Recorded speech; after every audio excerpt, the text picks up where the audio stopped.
Alors, le Chumash.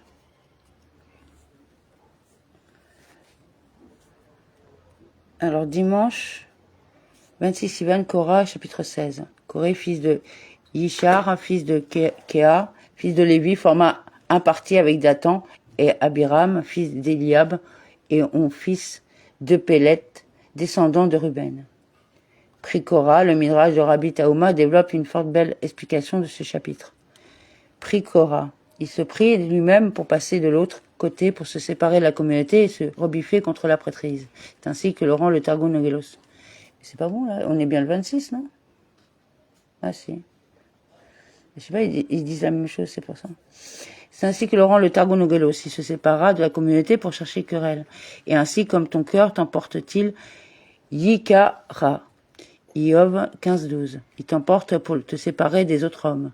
Autre explication, pris Korah, signifie qu'il a pris par des paroles les chefs des tribunaux qui étaient en leur sein. De même qu'il est écrit, prends Aaron, Infra 20-25. Ou bien, prenez avec vous des paroles et revenez à Hachem. Oshéa 14-3. Midrash Taouma. Fils de Ishak, fils de Kéra, fils de Lévi.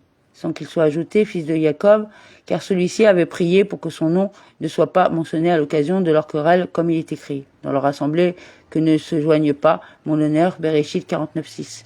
Et où est-il fait mention de son nom en même temps que celui de Korah? Dans d'Ivrei Ayamim, lorsque sera énuméré leur généalogie, comme il est écrit, fils de Abiasaph, fils de Korah, fils de Yishar, fils de Kéra, fils de Lévi, fils d'Israël. Un d'Ivrei Ayamim 6.23, Midrash Taouma. Et Dathan et Abiram, étant donné que la tribu de Réhouven campait au sud, tout comme Kéra et ses enfants. Ils se sont alliés à Korah dans sa querelle. Malheur au méchant, malheur à son voisin. Et quelle raison a-t-elle poussé Korah à se quereller avec Moshe? Il a pris ombrage de la domination d'Élisaphan, fils de Ouziel, que Moshe avait sur ordre divin désigné comme prince sur les enfants de Kéra. Il s'est dit, mon père et ses frères étaient au nombre de 4, comme il est écrit. Et les fils de Kéra, Amra et Yishar, et Hébron et Uziel. Shemot 6.18. Les fils de Amram, qui étaient l'aîné, ont recueilli deux dignités. L'un était devenu roi et l'autre grand prêtre. Qui aurait dû obtenir la deuxième place? N'est-ce pas moi, qui suis le fils de Yishar, le deuxième fils après Amram? Or, c'est le fils du plus jeune des frères qu'il a désigné. Je vais m'opposer à lui et faire invalider ce qu'il a dit. Qu'a-t-il fait? Il s'est dressé pour rassembler 250 chefs de tribunaux, appartenant pour la plupart à la tribu de Réhouven, sa voisine. En particulier, Élissour, fils de Chédéiour, ainsi que ses compagnons et ses semblables, comme il est écrit.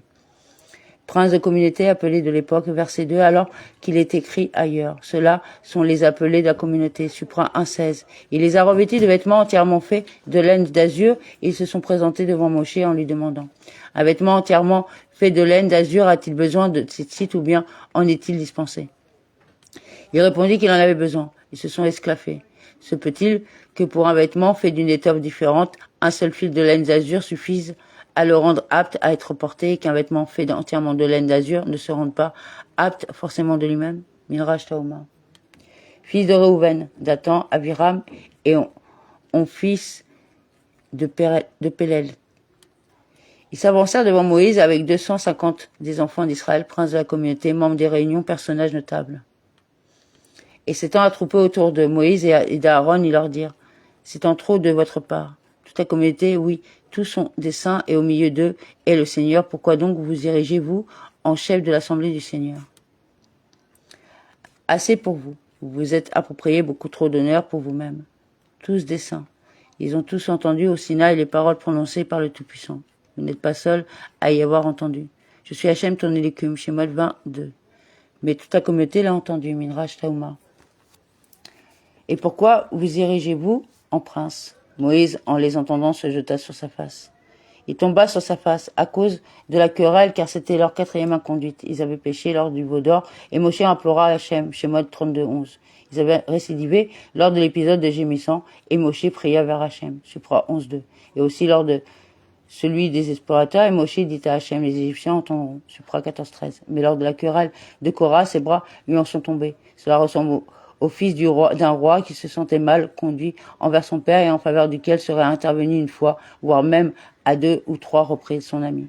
Mais à la 4e faute, les bras de l'ami lui en seraient tombés, car il se serait dit « Jusqu'à quand pourrais-je continuer de déranger le roi ?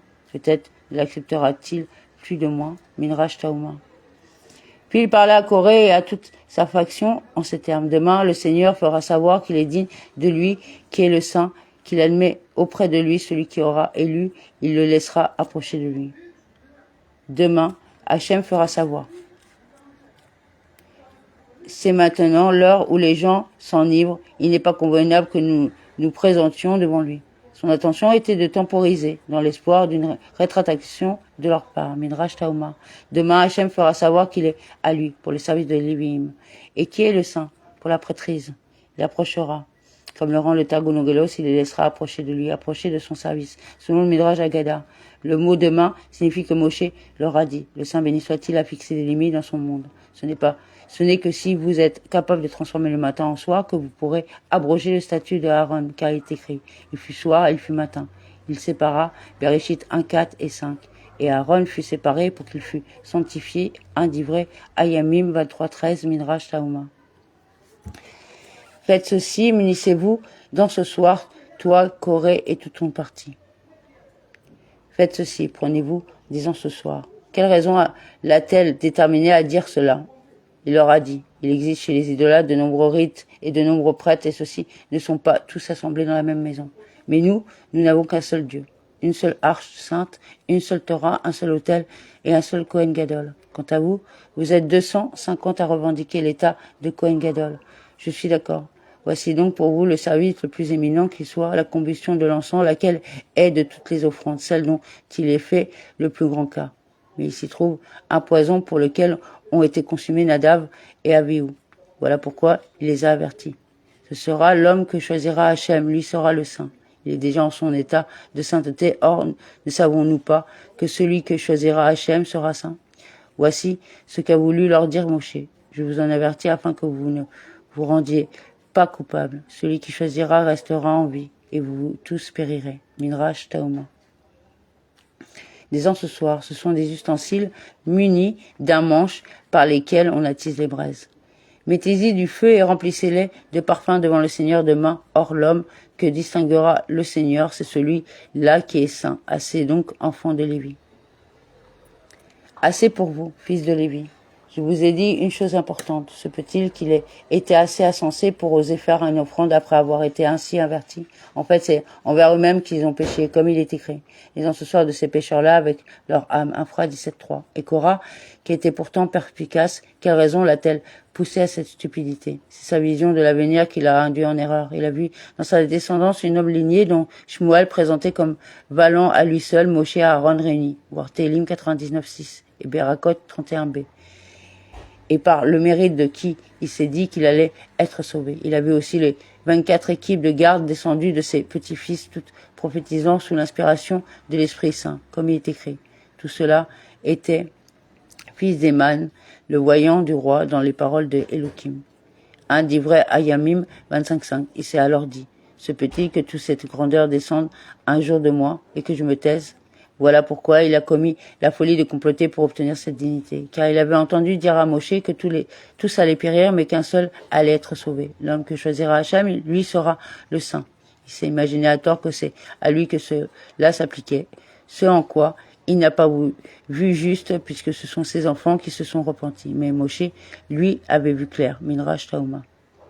Assez pour vous. C'est un vaste projet que vous avez pris sur vous que de vous rebeller contre le Saint béni soit-il. Et Moïse dit à Corée, or, écoutez, enfants de Lévi. Moshe dit à Korah, écoutez donc, fils de Lévi, à commencer par lui tenir des paroles affables. Mais lorsqu'il a vu son entêtement, il s'est dit, il faut que je leur parle à tous avant que je ne s'associe à lui et ne périssent avec lui les autres tribus. C'est alors qu'il a commencé de les exhorter, écoutez donc, fils de Lévi, Minraj Tauma. C'est donc peu pour vous que le Dieu d'Israël vous ait distingué de la communauté d'Israël en vous admettant auprès de lui pour faire le service du tabernacle divin et en vous plaçant en présence de la communauté pour la servir et en vous plaçant devant la communauté pour chanter sur les marches du temple. Il t'a donc approché de lui, toi et tous tes frères, les enfants de Lévi, et vous réclamez encore le sacerdoce. Il t'a fait approcher pour ce service-là, même dont il a éloigné le reste de la communauté d'Israël. En vérité, toi et toute ta bande, c'est contre l'Éternel que vous vous êtes ligués contre Aaron. Qu'est-il pour vous, pour que vous murmuriez contre lui? C'est pourquoi c'est à cause de cela que toi et toute ta communauté qui s'est assemblée autour de toi êtes contre Hachem. Car c'est sur son ordre que j'ai conféré la prêtrise à Aaron, de sorte que cette querelle ne nous concerne pas, Midrash Tauma. Moïse envoya quérir Dathan et Abiram, fils d'Eliab, mais ils dirent, nous n'irons point. Moshe envoya, d'où l'on apprend que l'on ne doit pas s'obstiner dans une querelle, sans Sanhédrin 110a, puisque Moshe insistait auprès d'eux afin de les calmer par des paroles conciliantes. Nous ne montrons pas, leur propre bouche les a trahis, puisqu'il n'y aura pas eux qu'une descente. Est-ce peu que tu nous aies fait sortir d'un pays ruisselant de lait et de miel pour nous faire mourir dans ce désert sans prétendre encore t'ériger en maître sur nous? Amen.